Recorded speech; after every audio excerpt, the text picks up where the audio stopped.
Segundo bloque en transición, nos acompaña ahora Roberto Bonetti, secretario adjunto de la UOM Capital. ¿Qué tal, Roberto? Muy bien, ¿qué tal? Buenas tardes. Bueno, cuando uno habla de los sindicatos, en este momento ve una ofensiva bastante declarada de parte de la justicia, con un guiño bastante explícito de parte del gobierno. Parece que esa ofensiva es un tanto selectiva, ¿no? Hoy apareció la iniciativa en contra de Moyano por algunos dichos que habría señalado en relación al apoyo que dio Camioneros a la recuperación de Independiente. ¿Cómo lo viven ustedes? Sí, es una realidad de los tiempos que estamos viviendo y del modelo de gobierno que impera en el país. Esto para nosotros es nuevo. Y sí, si bien parece selectivo, a la larga o a la corta creo que nos abarca a todos, ¿no? Porque evidentemente a lo largo de la historia siempre ha sido el movimiento obrero el que en general se opuso a este tipo de gobiernos que en general pretenden conculcar los derechos de los trabajadores. Entonces, aquellos que gobiernan saben bien a quién tienen que atacar, que son los que generalmente generan las reacciones para oponerse a este tipo de políticas. Bueno, sí, eso ya lo planteó muy claramente el general Perón en su momento, ¿no? Con la condición de columna vertebral y cómo el movimiento obrero había impedido que cayeran aún más las realizaciones, la conquista de los trabajadores y también el nivel salarial. Por eso, efectivamente, parece que hay una especie de iniciativa corporativa contra el movimiento obrero en conjunto, aunque efectivamente empieza por algunos casos puntuales. De todos modos, se plantea en principio que no va a haber una ley, sino que ha habido o va a haber acuerdos por sindicatos en el marco de las paritarias para tratar de reformar algunas legislaciones de trabajo. ¿Qué es lo que piensan ustedes? Sí, son estrategias que tienen, evidentemente, de la forma en que lo encaren, sabemos por lo que vienen. Pero a mí, más allá de toda esta avanzada, que puede ser, llamémosla de alguna manera, o pretende ser legislativa, hay algo que me preocupa muchísimo más, sin dejarme de importar este tema, ¿no? ¿Sí? Por supuesto, que creo que precariza mucho más el trabajo que las mismas leyes, que es la falta de trabajo. Así es. O sea, esto lamentablemente, el gremio al que yo pertenezco, la Unión Obrera Metalúrgica, un gremio de actividad industrial y privada, lamentablemente cuando el trabajador, nuestros compañeros empiezan a ver la posibilidad de perder su puesto de trabajo, muchas veces son ellos mismos los que lo flexibilizan, no porque no sepan defender sus derechos, sino porque tienen una necesidad mayor, la de mantener a sus familias. Uno ve cómo pierden derechos todos los días cuando un trabajador, una empresa cierra y el trabajador en lograr de cobrar su indemnización, más allá de la problemática que le significa perder su puesto de trabajo, tener que negociar su indemnización para que sabe que es muy difícil después volverse a insertar en el mundo del trabajo y esto le trae como consecuencia que necesite el dinero en forma inmediata para que su familia pueda sobrevivir hasta que él trate de conseguir otro trabajo. Esto es realmente preocupante, es lo que nosotros hemos vivido fundamentalmente en los 90. La Unión Obrera Metalúrgica en esos 10 años perdió más de 500.000 puestos de trabajo, entonces sabemos de lo que estamos hablando. Nos preocupa mucho el avance en la legislación, pero mucho más nos preocupa la falta de trabajo. Sí, bueno, en el caso del modelo del peronismo tradicional, la inclusión social se daba justamente a través del trabajo y era considerado como un derecho de la comunidad y del pueblo, ¿no? Es decir, una responsabilidad del Estado generar trabajo. Y lo que vemos ahora es que con la liberalización de las políticas de intercambio, el libre cambio, el aliento a las importaciones, de hecho los sindicatos productivos son los que tienen un resentimiento mayor y realmente veo que es muy significativo en el caso de ustedes. Sí, para nosotros, para darlo en números, en el año pasado, en el año 2016, acá en Capital Federal se perdieron 3.000 puestos de trabajo. 3.000, nada más que en Capital Federal. En el país nosotros calculamos que se perdieron alrededor de 20.000 puestos de trabajo. Y hay dos temas que lógicamente son los que más impactan. El primero, la apertura de importaciones. En el caso de nuestra seccional, la liberación de la importación de los productos electrónicos, netbook, notebook y todo eso, una cuestión que discutimos junto a nuestro secretario general, el compañero Antonio Caló, y el secretario nacional durante más de 60 días con el gobierno nacional para que no liberara, para que no bajara arancel cero. El arancel creo que estaba en el 32%, incluso los mismos empresarios que participaron de esas negociaciones decían que si bajaban los aranceles al 16 se podía competir. hubo 60 días, llamámosle de negociaciones, ¿no? Porque en realidad fueron reuniones en las que únicamente nos escucharon sin darnos respuesta, y lo único que después de esos 60 días nos dijeron que era una decisión tomada. Eso lo dijo muy claramente el ministro Cabrera y el ministro Triaca. O sea que con el argumento de que iban a bajar los precios. Bueno, los precios no han bajado, sí, pero los puestos de trabajo se han perdido. Y otro de los temas que nos impacta mucho es la caída del consumo interno producto del deterioro salarial. Y las pymes, en general, trabajan para el mercado interno, entonces eso también impacta. Esos dos temas impactan muy fuertemente en el mundo del trabajo. ¿Cómo los ha afectado las políticas de Estado respecto de las obras sociales? Bueno, las obras sociales es un problema que viene de años, ¿no? Las obras sociales cada vez son más difíciles de sostener, por varios motivos. El primero porque, bueno, los costos de la medicina suben, los insumos suben, se pagan en dólares. La pérdida de poder adquisitivo de los trabajadores también impacta sobre el aporte del trabajador y sobre lo que recibe la obra social.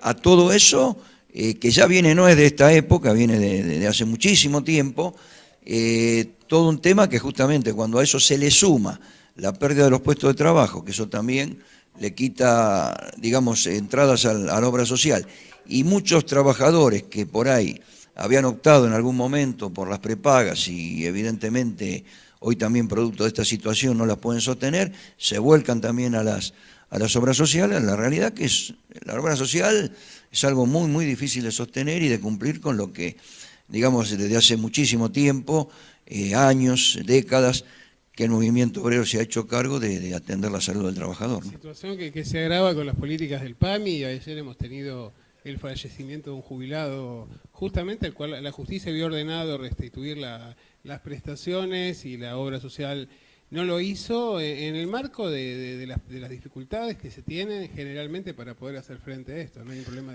de financiamiento muy grave. Claro, es una realidad. Muchas veces a nosotros mismos nos pasa.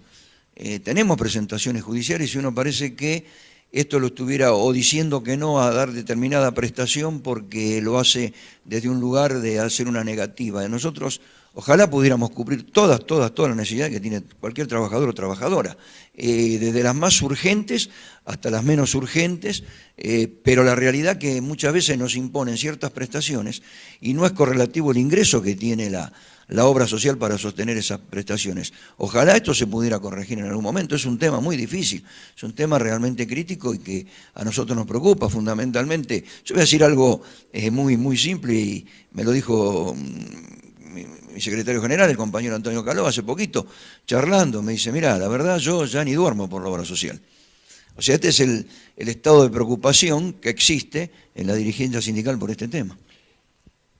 En menos de 10 días tenemos elecciones y después parece que asoma otra Argentina. Me refiero a otra Argentina en el sentido de que el peronismo va a tener que afrontar un proceso de renovación o refundación según quien lo plantee. La composición legislativa va a ser otra, posiblemente cambien mayorías y minorías a nivel de los municipios y de las provincias. Y en el marco de este proceso también está la cuestión de la normalización o la definición de qué va a pasar con la CGT. ¿Tienen una perspectiva, una idea al respecto? Sí, cómo no. La CGT, lo mismo que el peronismo, está viviendo, mejor dicho, no sufriendo, viviendo un proceso. Es un proceso normal, natural, que se tiene que dar, que muchas veces se ha dado en el movimiento obrero. Yo creo que se ha avanzado mucho. Pese a que todavía hay ciertos problemas, hay discusiones, hay cuestiones que todavía hay que consolidar, se ha avanzado mucho. No nos olvidemos que hace 2 años teníamos 3 CGT. Así es. Y hoy hay una. Sí, seguramente va a haber que discutir todavía y recomponer cosas, pero yo creo que vamos en un buen camino. ¿Vamos hacia un liderazgo único o vamos...? Bueno, eso se verá, porque los liderazgos únicos también tiene que surgir el líder, ¿no? A ver, podemos hablar de la CGT, yo quiero ejemplificar, por ejemplo, la figura del compañero Saulo Ubaldini.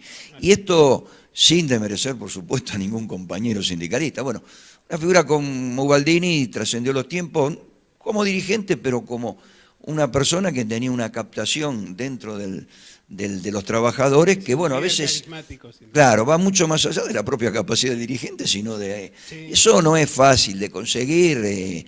Compañeros emblemáticos como fue el compañero Saulo Ubaldini o como en su momento fue el compañero José Ignacio Rucci, ya tienen un liderazgo natural por su propia persona, Quizá, no sé si eso lo podamos lograr, lo cual no quiere decir que no tengamos una CGT que represente realmente, como siempre lo ha representado, los intereses de todos los trabajadores, y que quizá no tenga tantas discusiones internas y estemos todos alineados en un mismo Hace tiempo teníamos aquí un programa llamado El Sindicalismo, sus protagonistas de su historia, y reiteradamente pasábamos imágenes de Ubaldini. A veces contrastábamos con lo que estaba pasando hoy en día, pero en realidad Ubaldini emerge también de un proceso de redefinición interna en el contexto de la dictadura, y bueno, a partir de ahí va imponiendo su liderazgo. Lo que pasa es que la Argentina era otra, ¿no? En el sentido de que prácticamente la población, los trabajadores en negro o informales eran muy acotados, y hoy prácticamente casi el 40% por lo menos de la base trabajadora está en una situación de precarización, el ejército de desocupados presiona sobre los ocupados, y algunos hasta han llegado a plantear que el trabajador formal constituiría una clase media y que las clases subalternas serían aquellos más bajos. Y esto, en términos de la construcción política del peronismo, podría explicar a veces el drenaje de votos o de adhesiones. Sí, desde luego, y esto tiene que ver con lo que hablamos al principio, con la pérdida de los puestos de trabajo. O sea, yo siempre digo que la Argentina tiene una fecha clave, que fue el 24 de marzo del 76, donde se cambia, más allá de todo lo que, evidentemente, las barbaridades que ha cometido la dictadura, en lo que habla, en lo que se dice en los crímenes de lesa humanidad, se ha hecho algo que, evidentemente, hasta el día de hoy ha costado mucho revertirlo, y que fue cambiar el eje del país, de un país netamente productivo, donde la producción y el trabajo eran cuestiones que no había que discutirlas. Sí discutíamos la distribución de la riqueza, pero no la producción, el trabajo y la generación de la riqueza a través de la producción. Ese eje se cambia con lo que se llamó en ese momento la patria financiera, personificada por José Alfredo Martínez de Hoz, donde se pasó de, en vez de ganar dinero en trabajo y producción, en especulación. Ese modelo, lamentablemente, yo creo que tuvo picos mucho más altos en la dictadura, en los 90, fue atenuado en otras épocas democráticas, pero no eliminado. Pero nunca se fue del todo, claro. Pero creo que en el único proceso que sí, evidentemente, se intentó revertirlo y se volvió a un modelo productivo fue el proceso que encabezó el compañero Néstor Kirchner. Los 12 años de Néstor y de Cristina nos devolvieron ese...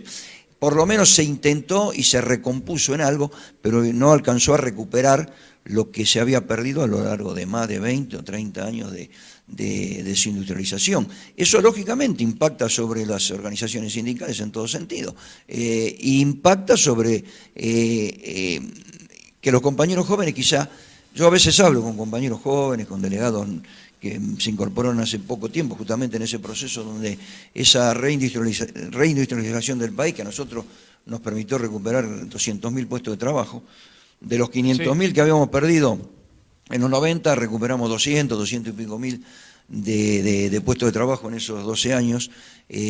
Sabemos que no vamos a recuperar jamás los 500.000 que perdimos porque hay otro tema, impacta la tecnología también resta puestos de trabajo, ese es otro tema que no es malo, la tecnología no es mala, pero que hay que discutirlo en algún punto porque esto va a impactar en todos los puestos de trabajo y de todos los sindicatos, pero desde luego hoy el compañero que viene de un proceso donde su realidad no es la misma realidad que teníamos nosotros, que por ahí nos iniciamos en el mundo del trabajo en la década del 70 y que teníamos una concepción del mundo gremial, de lo que era el sindicato, que hoy se va perdiendo porque se generó también la teoría del individualismo.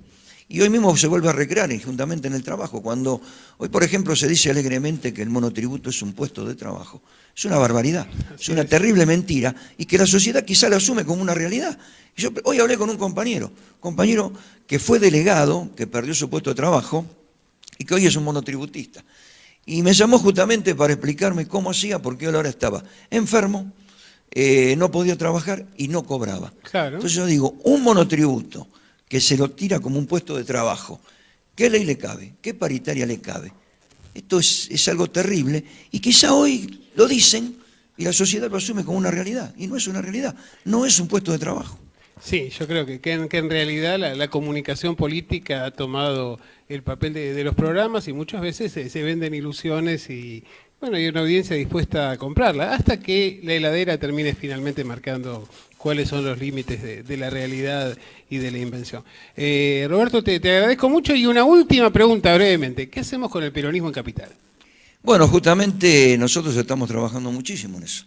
Hemos creado hace unos meses una mesa de agrupaciones políticos sindicales de la Ciudad de Buenos Aires, que estamos trabajando con los compañeros que hoy son candidatos, con los compañeros que han sido precandidatos.